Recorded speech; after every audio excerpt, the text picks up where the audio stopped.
Le concours de l'ESA, c'est pas un concours comme les autres. Chaque année, il y a des centaines, voire des milliers de candidats qui le tentent et à chaque fois, il y en a qui échouent parce qu'ils révisent le programme de terminale seulement et ils bossent pas spécifiquement les attendus des épreuves écrites. Pourquoi? Parce que vraiment, les épreuves écrites de l'ESA, c'est spécifique au concours et c'est pas juste le programme de terminale. Ça demande une stratégie, un ordre de priorité, une rigueur que le lycée ne t'apprendra jamais. Dans cette vidéo, je vais te montrer le programme exact des sciences pour le concours écrit ESA. Je vais te montrer comment est-ce qu'on l'aborde dans mon accompagnement et pourquoi cette année il y a une pression supplémentaire puisque la date des écrits a été avancée. Et oui, tu savais probablement pas, moi j'ai eu la nouvelle il y a très peu de temps, mais cette année le concours va être beaucoup plus tôt. Je révélerai la date dans une prochaine vidéo, alors sois bien attentif. Ok, on se retrouve sur mon écran, voici le programme de SVT de mathématiques et de physique-chimie. En vrai, il n'y a pas grand-chose. Non, je rigole. Alors, on commence tout de suite avec le programme de SVT.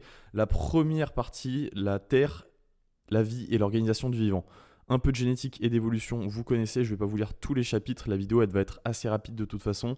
Pourquoi est-ce que j'ai surligné passé géologique en rouge? Alors c'est pas parce que ça tombe plus à l'ESA, mais c'est parce que c'est la partie la plus intéressante du programme, tout simplement. Là, si vous voulez devenir médecin, je pense que vous avez, c'est tous en partie parce que vous vous intéressez aux roches et aux traces du passé, à la tectonique et au paléoclimat, et à l'histoire de la Terre et des grandes crises biologiques. Non, c'est pas le cas? Ok, autant pour moi alors.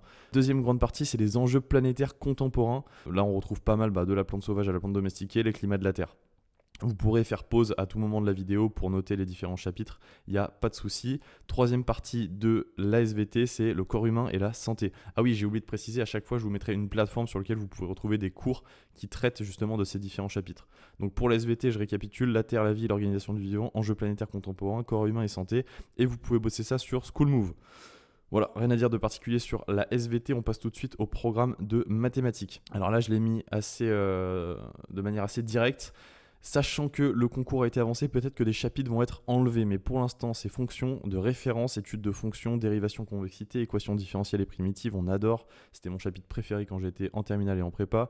Calcul intégrale limité asymptote, continuité, suite, vecteur, droite et plan dans l'espace, orthogonalité dans l'espace, sachant que ces deux chapitres-là tombent quand même beaucoup moins souvent au concours. Voilà, c'est dit.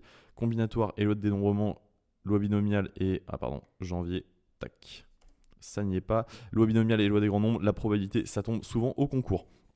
AppMep, c'est un site où vous allez avoir plein d'exercices. Je vous conseille vraiment de passer par ça pour réviser vos mathématiques. Ensuite, avant que je balance le programme de physique-chimie, il faut du coup que je vous reparle, cette date a été avancée. D'habitude, le concours il est plutôt en mars-avril et du coup, dans l'accompagnement, moi j'avais prévu de finir le programme pour décembre et que les révisions se fassent sur janvier, février et mars tranquillement. Là, ça va pas être possible et donc du coup, je pense qu'ils vont enlever certains chapitres du programme. Et encore, je ne le sais pas, je ne suis pas sûr. Ils n'ont rien annoncé d'officiel pour le moment. Mais le fait d'avancer le concours, s'ils ne changent rien, ça va avantager qui? Les gens qui ont déjà fini le programme. Donc là, si tu es en terminale et que tu veux absolument réussir le concours ESA cette année, sache que tu vas avoir... Je ne peux pas te dire exactement combien, enfin je le dirai dans une prochaine vidéo, mais tu vas avoir beaucoup moins de temps pour réviser par rapport à un élève qui est en prépa, qui est en année de césure, qui est en fac, eh bien tu vas tout simplement être désavantagé. Donc si tu veux mettre toutes les chances de ton côté, tu peux prendre un appel avec moi, le lien est en description, j'accompagne des élèves dans leur réussite, que ce soit pour les écrits comme pour les oraux, et ce sera peut-être ton cas si tu es vraiment motivé, et je ne peux pas prendre tout le monde. Bref, on repart sur mon écran, programme de physique-chimie. Première partie, constitution et transformation de la matière, avec des chapitres tout aussi intéressants les uns que les autres. Acide, base, la base. Voilà, mouvement et interaction. Je descends tranquillement comme ça, vous pourrez faire un screenshot. Mouvement et interaction. L'énergie, conversion et transfert. Et le dernier, ondes et signaux. Et vous pouvez vous entraîner, il y a pas mal d'exercices, notamment je crois qu'il y a une annale qui est corrigée sur le site de Anabac. Avant de vous laisser, il faut quand même que je vous parle de quelque chose d'important. Voici comment on s'organise avec les élèves dans l'accompagnement pour réviser les cours efficacement. Par exemple, si je vais sur SVT, donc là je suis sur Notion, une application d'organisation que je vous recommande. Sur Notion, par exemple, je mets mes différentes matières que je veux réviser. Nouvelle page, c'est pour créer un nouveau cours. Donc si je veux créer un cours numéro 2 en SVT et que, alors par exemple, j'ai vu mon premier cours, par exemple, j'en sais rien moi, le cours 1, je l'ai vu le 12 août, et bien j'ai une méthode DJ avec un algorithme qui me permet de savoir quand est-ce que je dois réviser tel cours. J'ai sur chaque J l'information de comment est-ce que je dois réviser ce jour-là le cours, parce que c'est bien beau de juste lire son cours à chaque fois, mais ça suffira pas, hein. Tu réussiras pas le concours ni la médecine si à J0, J1, J8, tu te dis juste je vais relire mon cours et je vais prendre des notes et à la fin de cette lecture je vais faire quelques exercices. Ça c'est bon quand tu veux préparer le bac, quand tu veux préparer un concours comme celui de l'ESA ou comme ceux de médecine, ça suffit pas. Du coup là, par exemple pour le cours 2, ils peuvent rentrer la date du jour. Hop, elle apparaît directement en premier parce que c'est le cours à faire le plus tôt. Ils cochent le J0, ils l'ont à faire le lendemain pour le J1, etc., etc. Ils ont leurs cours du jour qui sont installés juste ici. Alors là, il n'y en a pas, mais par exemple, si hop, j'avais pas coché cette case, dans les cours du jour, j'aurais le cours 2 de SVT. Et après, ils ont une petite vue calendrier qui est juste là. N'hésitez pas à refaire la même chose sur Notion.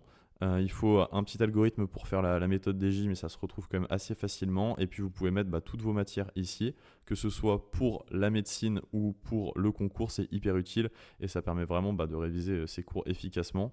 La méthode DJ, je recommande chaudement. Et puis là, vous voyez, vous avez à chaque fois bon là c'est un exemple avec un tableau que j'utilise pas, hein, mes cours ils sont pas là avec les élèves, mais à chaque fois il y a le lien vers les cours, le lien vers les exercices, et comme ça leur permet de dérouler et d'avoir des bonnes notes à ces écrits ESA, étant donné qu'on va pas se contenter d'avoir un 10 sur 20 cette année pour juste passer être admissible, on va viser un 14-15 plutôt.